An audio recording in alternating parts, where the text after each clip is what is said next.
It does not get much better than this. An absolutely perfect evening for baseball at Uniqlo Field at Dodgers Stadium, where tonight's the hottest team in baseball. The Dodgers look to secure a series win in their NLDS rematch with the Philadelphia Phillies. First pitch 60 minutes away. Hi, everybody. Welcome to Leadoff LA. John Hartung alongside James Loney and Nomar Garcia-Parra. The Dodgers train is rolling right now. They've won 6 in a row. It's a season-best winning streak, and it's also Teoscar Hernandez bobblehead night. It's his Mr. Seeds bobblehead. So, James, if you want to begin by showing everybody how this thing works, because it actually does throw the seeds. Yeah. You can maybe get a little help here, John. Maybe hold it down right there. I can hold that down for you. Yeah. All right.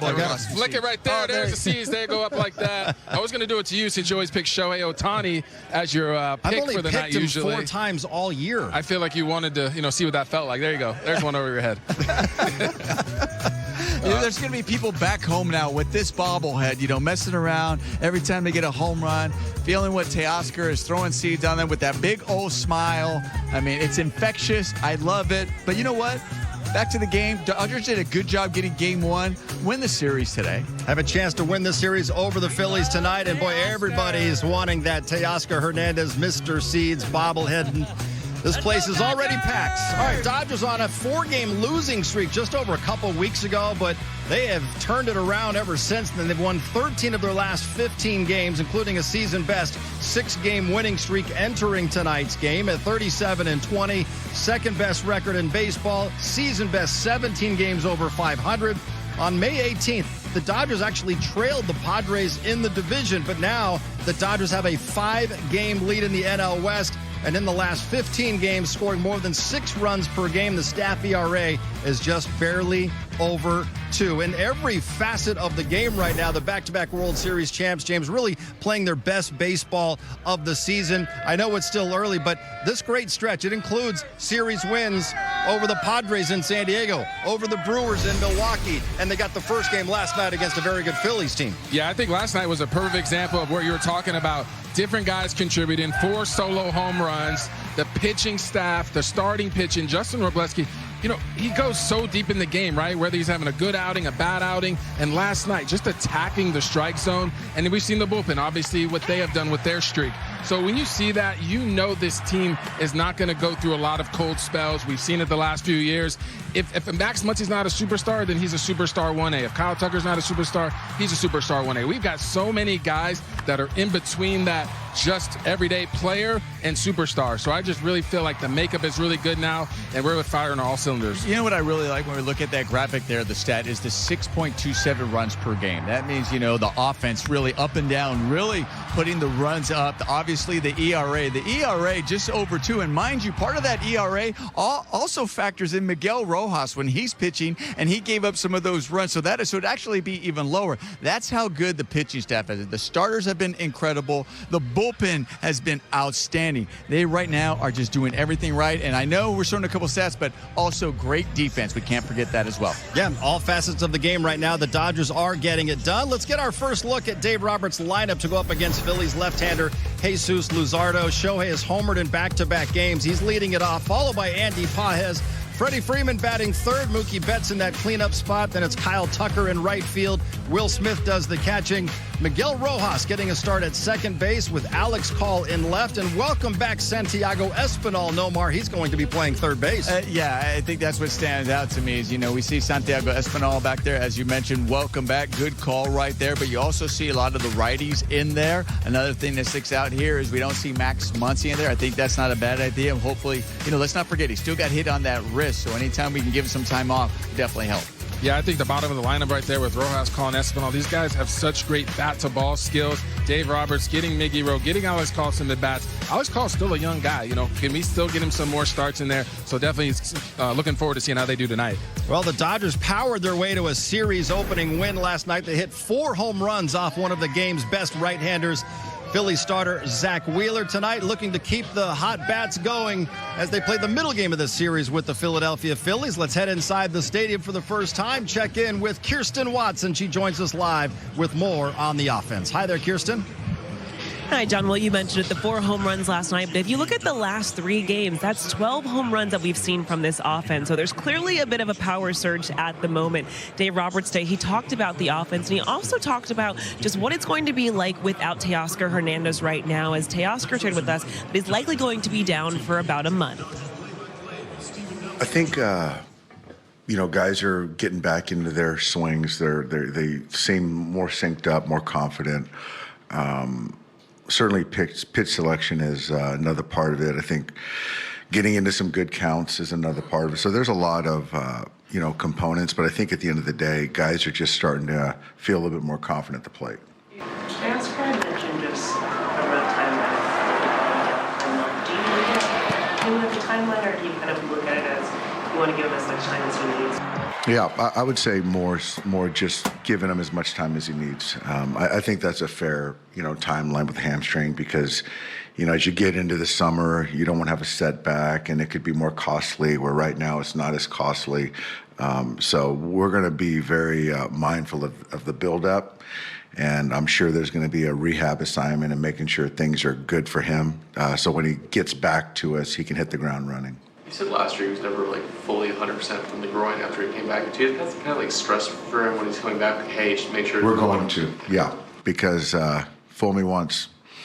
He wanted to get back and felt he was good, and you look back and he wasn't, and so we're not going to make that mistake again. While we will hear a little bit more from Teoscar Hernandez later in the show, we did speak with him this afternoon, and he shared that you can see in that video as he was making his way to first base, he immediately felt a tight pain behind his left knee that obviously ultimately led to that hamstring strain. But he did say the MRI revealed that it's only a grade 1 strain, which he feels is best case scenario. He did share that he believes he's only going to be down for about a month, but right now it's just about recovery, resting that hamstring, and then soon he should be able to start building himself up and working his way back. But like Dave Roberts said, he is going to need a rehab assignment, guys. And no need to rush, though, especially when it comes to a hamstring. Kirsten, thank you very much. It should come as no surprise, really, to anyone that during this current run, Nomar, the Dodgers' best player, Shohei Ohtani, is also the best player in the world. And he's been on an offensive tear, showing why he is the best player in the world. Well, early on, people were concerned, what's going on with Ohtani? Is it the fact that he's pitching now? Is that changing everything? Why his offense? And we were saying that he doesn't heat up till May. When the weather heats up, he heats up. I mean, I know what that feels like. I played in a place where it was really cold. So once the weather started getting better, you start feeling good at the plate. And boy, Shohei has been heating up, swinging the bat well his last 14 games. I mean, hitting over 400, just really impressive, driving in runs, just doing all the little things. Oh, and by the way, yeah, he is a stud on the mound as well. He's a pitcher, and boy, he looks like a Cy Young out there. Yeah, John, I guess we'll add also the best player ever, right? Because, that's what he has shown. And the thing I love about Shohei is that he never strays away from who he is. A lot of times I've been around other guys, and they start thinking a little bit, oh, should I take this pitch? Oh, should I change this? Should I change that? I feel like he's never strayed away from who he is. He's going to look bad sometimes. Yeah, he gets fooled. We all get fooled as hitters, right? But he stays confident. He stays, you know what? You're going to make a mistake eventually. And guess what? Even when you don't make a mistake, I can get singles and doubles off your, pitches on the corner, right? When you're pitching me tough. And he's a confident guy with 2 strikes. So he's just an all-around good hitter, with power. And yeah, like Nomar said, he also pitches pretty well too. 6 no-hit innings, I think, in his last start. And yet you could see frustration on his face because he's such a perfectionist on the mound and also in the batter's box. And he's been awfully good doing both, especially the last few weeks. In the month of May, Kyle Tucker hitting .375 with the OPS over 1,100 against lefties. Phillies pitcher tonight, Jesus Luzardo. Yes, he is left-handed. Dodgers and Phillies coming up at 7 o'clock. Plus, speaking of left-handers, Justin Robleski. During this great 15-game run, it's been strong start after strong start from the Dodgers rotation. They've posted a 10-2 record, 10 quality starts. The average outing is almost 2/3 of the game. The starter's ERA is under 2.5. The whip well under 1. 82 strikeouts, to only 21 walks. And one of those great starts came just last night. Justin Robleski took a no-hitter into the 6th inning. He winds up giving up just one base hit. It was a solo home run by Kyle Schwarber. He struck out a career-high 9, James. He didn't walk anybody. His velocity was ticking way up. Just an all-around dominant night from Justin Robleski. Yeah, I remember a couple of starts ago we were talking about his velocity. You know, it wasn't quite where we've seen it before, 93 to 94. You know, now he's getting up to those high 90s that we've seen, and a lot of fastballs last night. That's what I love about him. He was in attack mode. You know, he had some lefties in the lineup, and he really neutralized them, obviously, except for the Schwarber home run. But that's what you want to see, because come playoff time, guess what? The Phillies are, you know, if you see the Phillies in the playoffs, they're going to have to make a decision. Are they going to put all the lefties in there? Are they going to put other guys? So he definitely showed what he could do, and I just love the length that he's been giving us all year, right? Whether good or bad outing, he's showing that he can go the distance and give us what we need. He was quick. He was efficient. He was pounding the zone. It seems like we say that all the time when Robleski goes out there and takes him out. And it looked like he had a little bit of extra. As you mentioned, John, it looked like he was just, you know, that fastball had a little bit extra life to it. We've seen that. It was playing up as far as velocity was concerned. And then when you're feeling like that as a pitcher, use it. And he used it. He went out there, went after these hitters. He knows that lineup, they have some guys that can knock it out of the ballpark. They got some sock, but he's still no fear. Robo goes out there and pitches. And he knew on the other side, Zach Wheeler's really, really good pitcher. One of the best ones in baseball. Dodgers managed some home runs, but he knew he had his work cut out for it, and he did it. Yeah, and don't kid yourself. Pitchers are always aware of what their velocity reading is. They'll take a peek somewhere around the stadium to find out how hard they're throwing. And when he saw 97s, probably gave him a lot of confidence in that game against the Phillies. And so last night it was Robo. Tonight the baton is passed to Roki Sasaki, who comes into this game having won each of his last 2 starts. With more, let's head back inside the stadium. Kirsten joins us again live with more on Roki. Hi there, Kirsten. Hi, John. Well, for Roki Sasaki, you just said he has been excellent, especially in his last few, whether it's the last 2 in which he's 2-0 with a 2.25 ERA, or even if we look at his last 4, in which in 2 of those 4 starts, he's been able to get deeper into the game, throwing 6 or more innings of work. He has been in an excellent spot. Today, Dave Roberts talked about just what he's been seeing from him and how today against the Phillies lineup could be a good test for him. I think with Roki, he's just more, I think I've seen over the last, handful of weeks, he's just more comfortable. And, whether it's the comfort leads to more success or the success leads to him a little bit, more comfortable, but more engaging, certainly with the split, kind of changing that, adding the velocity of that, I think has kind of helped the success. But, he's in a good spot. Does this feel like a good potential test of sorts for him? Yeah, this is a good test.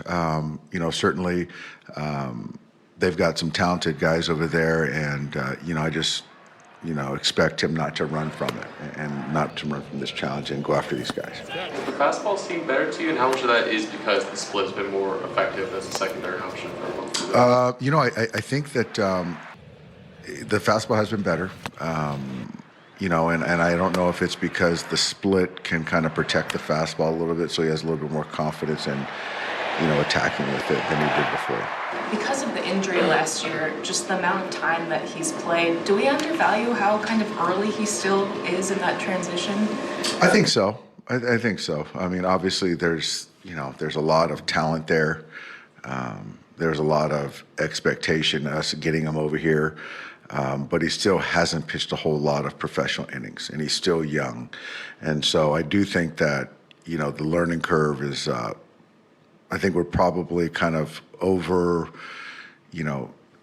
expecting from Roki at an early stage. But, for him, I wouldn't say he would agree with our take, and that's a good thing from the athlete. This afternoon, I was having a conversation with Connor McGinnis, assistant pitching coach, just about Roki Sasaki and what he believes the biggest difference has been for him. So, of course, we're seeing the confidence, he's getting the results. And he said that he believes that by working on the secondary pitches, that has allowed him to be in a better position to then set up that fastball. He said that originally, especially when you look at the early numbers of this season, he felt for Roki, he was getting himself in really bad counts. Hitters were just sitting on him. They were waiting on that fastball for it to be in the zone, and then they could attack, which led to the negative positive results, and especially that increase of the home run ball. So for him, he's just confident. He feels really good right now. They don't have a concern as to where the velocity is at because they feel like ultimately the command is there, and that is the most important thing. So they're now just seeing for Roki the confidence and him building on that consistency. So they feel very good about him taking the ball this afternoon, guys. And a different arsenal as well than the one we saw at the very start of the season. Kirsten, thank you very much. It's no secret. It was a tough start to the season once again for Roki Sasaki, but then he started to take some baby steps. Here in the month of May, Nomer, he's actually making what we would call progress because in 4 starts in May, the ERA is right around 3.5. 21 strikeouts, only 5 walks. He's now won back-to-back starts for the first time in his career. What have you seen from Roki? Well, we keep talking about the fastball. We hear that. We hear the discussion there with Dave Roberts.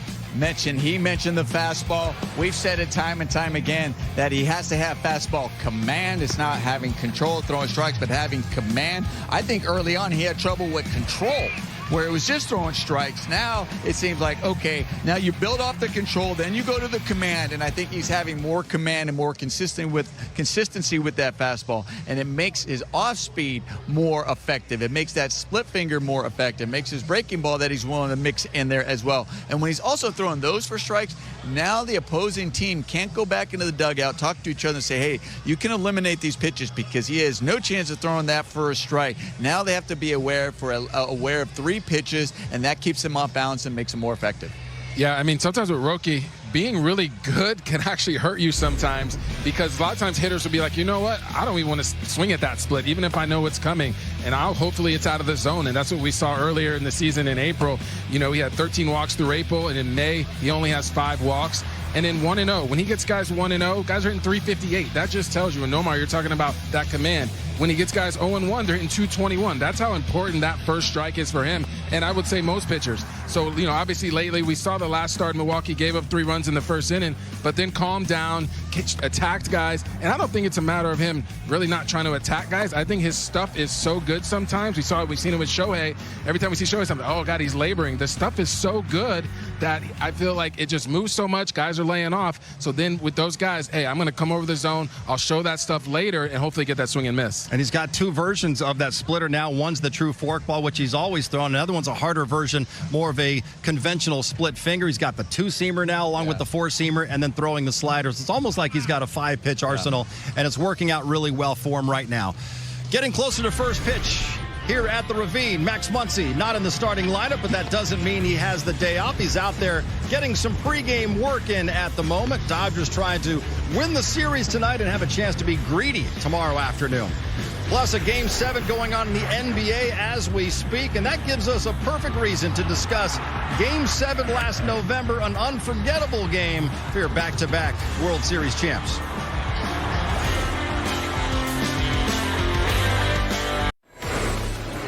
Dodgers and Phillies coming up at 7 o'clock. There's tomorrow's starting pitcher, Yoshinobu Yamamoto, the World Series MVP, keeping the arm loose today as he gets ready to take the ball tomorrow afternoon on Getaway Day here at Uniqlo Field at Dodger Stadium. Well, as we speak, the Spurs and Thunder are playing Game 7 of the Western Conference Finals. Spurs are up 3 at the half. The winner will advance to play the New York Knicks for the NBA championship. But we know this.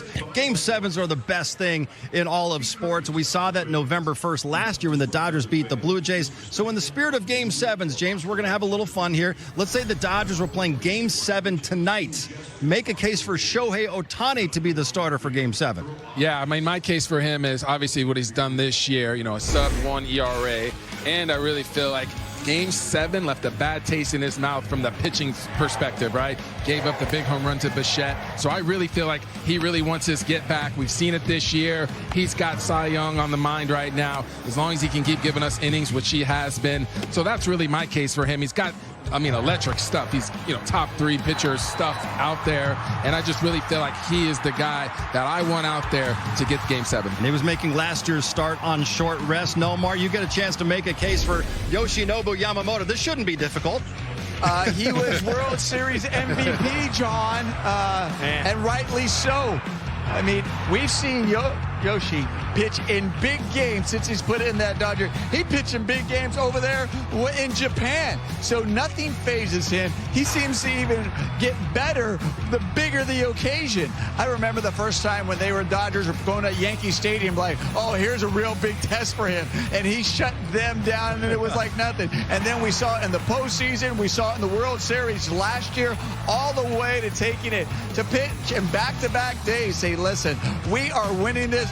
Losing is not an option. Right. I mean, holy smokes, that's his mantra, and we know that. So that's why I got to be Yoshi taking the mound. He pretty much pitched every game. At least it felt that way in last year's Fall Classic. We're going to the offensive side now. Let's suppose it's a hypothetical Game 7 tonight. James, we're in extra innings. Who do you want at the plate in a tie game in the extra innings? Yeah, you know I'm going to go with Shohei Ohtani. I mean, the only 50-50 guy, and a guy that can just drive the ball out of the stadium at any point when I feel like he wants to, because he just covers so much of the plate. And we've seen him go oppo. We've seen him pull the ball. This is a guy that also processes well. I've seen him take at bats. Okay, he got me on that pitch. And I've seen him go up there and say, okay, I got that same pitch. I know exactly what to do with it. You're not going to keep getting me out the same ways, and that's how the best hitters stay in the big leagues. Well, and Nomar, I mean, if it's extra innings and it's Game 7, I feel like we've already seen this movie before, right? Well, that's what I'm going with. I mean, he's America's catcher for a reason, guys. I mean, because you go into extra inning, you need that big clutch hit. Why not Will Smith? I mean, Will Smith, doesn't get too high. He doesn't get too low. He stays even keel. And not only that, he also has to help the pitchers get through these big games as well. So he can handle any situation, finds a way to get through. He's calm, he's cool, he's collective. Will Smith, oh, and by the way, he handles the bat so well, whatever the game tells him to do, he can handle it. Couldn't go wrong with either one of those choices. Still more to come. Teoscar Hernandez is on the injured list at the moment with a hamstring strain. That means Alex Call's going to see some more time in left field. He's in the lineup tonight, batting 8th. First pitch, Dodgers and Phillies in about 35 minutes.